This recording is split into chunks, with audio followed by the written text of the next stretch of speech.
Share a chapter of my life that revolves around challenging relationships with my in-laws and husband. Currently navigating the complexities of a divorce, I thought it might resonate with those of you who've experienced unwarranted criticism from your in-laws. Let me take you back to how it all began. I met Zane, my now estranged husband, on a dating site when I was a 19-year-old college student. Zane, at 25, had a stable job. Despite the age gap, love blossomed between us. I've never been one to judge based on age or appearance, so Zane's age was never a concern for me. However, Zane struggled with our age difference. He often questioned, "Why are you with me, Claire? I don't understand. I'm so much older than you. You could find someone your own age who's better suited for you." Yes, I could, but I don't want to. I fell in love with you, and age doesn't matter to me, I reassure him. Burdened by insecurities, Zane persisted, "There must be other reasons, Claire. It's not natural for someone like you to love someone like me. I wish you'd tell me the truth." I am telling you the truth. I don't want to date boys my age. I love you, and that's all that matters to me, I insisted. Despite my assurances, Zane struggled to believe me, revealing deep-seated self-esteem issues that may have contributed to his single status. Determined to prove the authenticity of my feelings, I embarked on the journey to demonstrate the depth of my love for him. Throughout our entire relationship, I refrained from letting Zane spend money on me. While I wasn't a broke college student, I wasn't rolling in wealth either. Despite my financial constraints, I made sure to buy him gifts and cover my own expenses each time. I held a modest job, so I wasn't destitute. Zane seemed to appreciate these gestures. Regrettably, Zane's low self-esteem persisted, and he continued to doubt the authenticity of my love. Despite my best efforts to be supportive and understanding, his mistrust shattered my heart. It wasn't until the first 2 years had passed that I discovered the root of Zane's self-esteem issues. Meeting his parents, Michael and Molly, shed light on his struggles. Michael, Zane's father, had experienced a stroke of luck, winning the lottery and dramatically improving their lives. They purchased an extravagant house and secured their future with the remaining funds. However, Michael and Molly carried an air of superiority during our initial encounter. Michael boasted, "Not everyone can make it big like me. I was a hardworking man, and look where it got me. Do you know how uncommon it is to win a huge lottery? The chances are very low, but I did it on the first try." They took pride in their decision-making skills, insinuating that Zane, despite completing college, would never match their financial success. Molly hinted that Zane's previous partners were gold diggers, leaving as soon as their financial situation improved. The couple openly questioned Zane's ability to make sound choices. This attitude infuriated me. Zane's parents indirectly accused every girl he dated of being interested only in his money. Over time, Zane internalized these beliefs, contributing to his insecurities. The continuation that I, too, was a gold digger became a humiliating part of the narrative. Fed up with the unjust assumptions, I decided to defend both Zane and myself. "I'm sorry, but I have to disagree with you. Zane has worked hard to establish himself in his career, and with time, he will achieve even greater success," I declared. Michael rebutted, "Well, that doesn't change the fact that women only want him for money. The money we have is ours, but Zay does co-own the house. Ultimately, it will be his when we pass. Let me tell you, every time they see our $200,000 house, I swear these girls see dollar signs in their eyes." I can't vouch for Zane's past relationships, but I'm certainly not in this for the money. I love your son, and that's the reason we're together. I have no interest in your house, I asserted. "Don't worry, Claire. Sometimes it's challenging to accept that people can be successful and live in nice houses. You live in a small rented apartment with roommates. After spending time around our house, you might start desiring it too. It's just a matter of time," Michael replied. Michael and Molly's comments were pushing my anger to the brink. I was on the verge of exploding. Zane heard it all but chose not to respond or defend himself, steering the conversation in a different direction. his nonchalant attitude surprised me. On our way home, I decided to address it with him. Zane, your parents are being unkind. They're insulting both of us.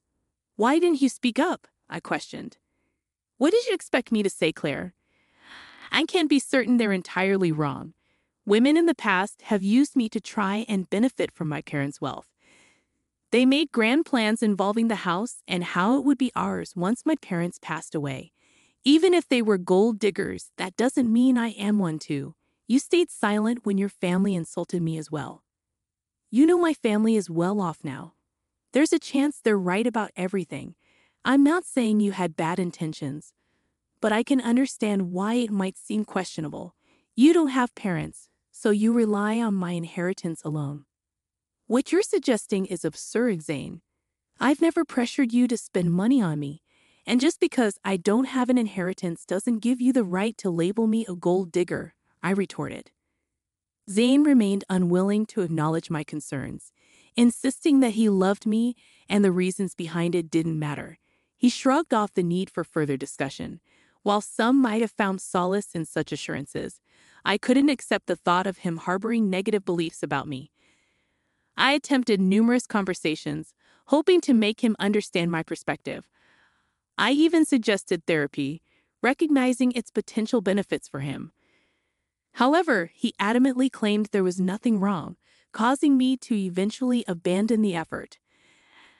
As time passed, I distanced myself from his family. We became engaged shortly after my college graduation, and although my job paid decently, I started saving to contribute to our wedding expenses. We split the costs evenly and got married when I was 22. However, the subsequent 3 years turned into a tumultuous period of my life. Zane frequently visited his parents, returning home in a sour mood each time.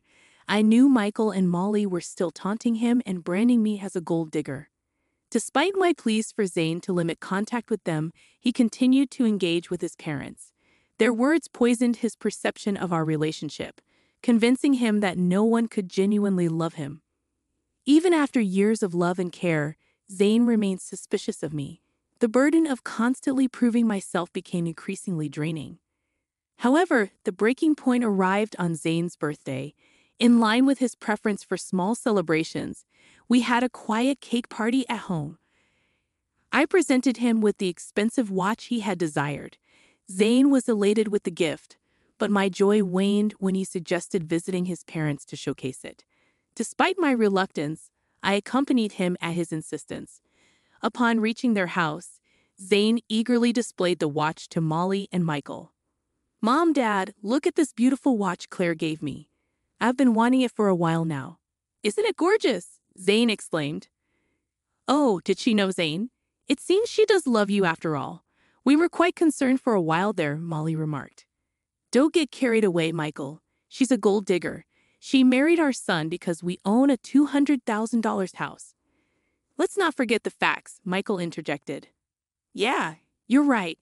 I almost forgot that the house is the only reason Claire married Zane. Excuse me, why do you think I married your son? For your house?" I retorted, feeling uncomfortable.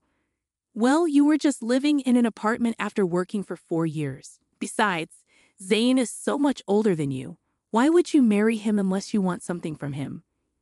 "I'm sure our house was always an attraction, if not his money," Michael continued. "I married your son because I love him. All your theories about my gold-digging intentions are wrong. Zane knows the truth, and he will tell you that, won't you, Zane?" I asked, to my complete surprise. To my complete surprise, Zane remained silent. I was already feeling uncomfortable with my in-laws' belief that I was a gold digger, but Zane's reaction or lack thereof shocked me. He kept his head down and avoided eye contact with me, leaving me feeling perplexed.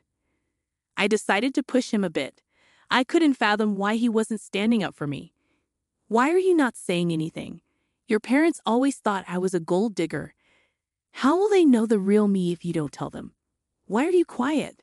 Tell them they're wrong," I urged. I don't know what you want me to say, Claire. I don't know if my parents are off the mark. There might be a possibility that you're after this house," Zane responded. "Are you serious right now, Zane? You believe I married you for your assets?"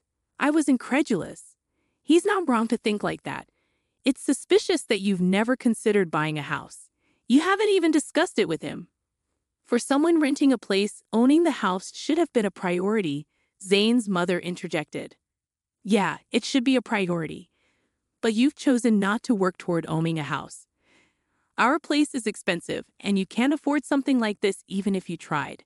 So you decided to marry Zane and settle here. That makes more sense to me, Zane's father added. I mean, why would you marry me, Claire? You may have feelings for me, but I think there's more to it than just love, Zane said. I found myself speechless after this exchange. All the love I had for Zane seemed to have been reduced to nothing. At the end of the day, my in-laws and even my husband viewed me as a gold digger. While my in-laws' reaction bothered me, it was Zane's response that devastated me. In that moment, I made a decision. I wanted a divorce. I didn't immediately disclose my decision to them. I waited for the right time. So when Zane and I returned to our place, I contacted a lawyer and initiated the divorce process. The lawyer assured me that the papers would be ready within a week. In the meantime, I opted to stay in a separate room. Zane assumed I was just letting off steam and had no idea of what was coming. When the divorce papers finally arrived at my parents' house, I packed my bags and left. When Zane called me in a panic, I instructed him to come to an address and bring my in-laws along. Despite his confusion, he agreed. Upon their arrival, I was waiting on the porch. They looked taken aback by the house. I said, "You must be wondering why I brought you here. It's a beautiful house, isn't it? No one can compare their house to this. It costs around $2 million in today's market. Pretty expensive, but worth the money. There's also furniture with an added value of millions." I explained. "What is this place, Claire? I don't know why you have access to such a house. Why don't you guys come in so that we can talk?" "I can't tell you everything on my porch," I continued. I brushed off their astonishment and walked inside. They trailed behind, even more impressed by the opulence within. As we settled down, I took a deep breath and addressed them. "I've reached a decision, and that's why you're here. I filed for divorce. Here are the papers. We can proceed with an uncontested divorce if you agree," I told them. "What? I don't understand. Why are you filing for divorce?" Zane's voice held a mixture of confusion and concern. "Because you and your parents believe I'm a gold digger. You think I'm after your house, right? Despite my assurances, you refuse to listen. So I'll spare you from my gold-digging self and divorce," I explained. "That's ridiculous. We didn't say anything untrue. Why the dramatics?" Zane couldn't believe it. "I think this is for the best. She's adamant. You should sign the papers. At least then you'll find someone who truly loves you," his mother interjected. "Why did you bring us to this house? Do you expect me to buy this for you as part of our divorce settlement?" Zane's voice carried a tinge of accusation. "Why would I need you to buy this house, Zane? This house is already mine," I replied calmly. The shock and disbelief etched on their faces hit me like a bomb. They regarded me with disbelief as if I were joking. Zane and his family seemed utterly unconvinced. "How on earth can you afford a house like this? You're renting, and your job isn't enough to cover this. Stop lying to us," Zane's father demanded, his tone sharp with suspicion. "I'm not lying, Zane. Remember when I mentioned that my parents left me some inheritance? Well, this is the house I was talking about. It's under a trust now, but I'll officially inherit it when I turn 30. I don't work a high-paying job because I have a trust fund waiting for me. That's impossible. Your parents passed away a long time ago. They should have let you have the house earlier," he insisted. "Well, you see, my parents were aware of the potential leeches I might attract, so they instructed me never to disclose the house or trust fund to anyone. Call it foresight, but they knew someone could exploit me. Hence, they placed everything in a trust to keep it safe until I reached 30. By then, I'd hopefully be settled with someone who genuinely cared about me, not my inheritance," I explained. "Oh my God, Claire, you should have told us about your wealth. We had no idea. This is a sizable house you have. We could all live very comfortably here," his mother said. Yeah, you should have shared that sooner. We thought you were after our house. We could have avoided all the misunderstandings. I'd always known Claire was perfect for Zane. I've been saying she's a great woman. Look how wealthy she is. Zane really found a great match, his father added. Their attitude toward me had shifted so rapidly that it made my head spin. What was even more bizarre was that they soon seemed to forget about the divorce filing. I took out the divorce papers and signed them. As I was saying, here's my signature for an uncontested divorce. You can just sign these to make it easy. If you want to fight, we can take this to court. I won't live with you anymore, I declared. Claire, listen to me. There's no need to rush this. You've already proven you're not a gold digger. There's no reason to get a divorce anymore. We even apologize for any misunderstanding. That should make things better, right? Zane pleaded. Yes, Michael is right. We're sorry, Claire. We doubted you for no reason, his mother chimed in. I don't want your insincere apologies, Zane. For 2 years, you allowed your family to berate me and label me a gold digger. I expected you to at least defend me, but no, you sided with them and accused me of being a gold digger as well. I won. Stay with someone who doesn't respect his wife. I'm done with you. We can part ways amicably or involve the courts. The choice is yours, Zane, I asserted. Molly and Michael tried their best to change my decision, pleading with me to let go of the past. In their minds, what happened was just a simple misunderstanding. Not once did they show remorse for tarnishing my name.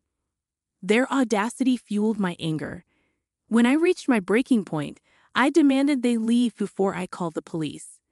My anger intimidated them, and they left. Over the next few weeks, Zane and my in-laws continued to harass me daily. They begged, pleaded, and even offered bribes to convince me to stay. Their belief that I could be swayed with money only intensified my fury. It revealed that they still considered me motivated by financial gain. The irony was that as they co-owned the house with his parents, I was entitled to half of his share. This realization fueled their desperation for reconciliation. Despite their attempts, I remained steadfast in my decision to part ways. I relocated all my belongings to my parents' house, asserting my right to stay there even before officially taking ownership. Zane attempted to discuss matters at my workplace, but security was informed and asked him to leave. Zane still hadn't signed the divorce papers, holding out hope for a change in my decision. Nearly a year has passed since I initiated the divorce proceedings. With only a year or less remaining before the legal process concludes, I've managed quite well on my own, living independently. I found happiness and financial stability. While I've gone on dates, I'm not considering anything serious at the moment. According to a cousin of Zane's, they are apprehensive about paying me my entitled share of the house. Legal fees are piling up, and their savings are insufficient. Zane is even pushing for a sale, harboring resentment toward his parents for the upheaval in his life. At this point, I simply don't care and only want to be free from that toxic family.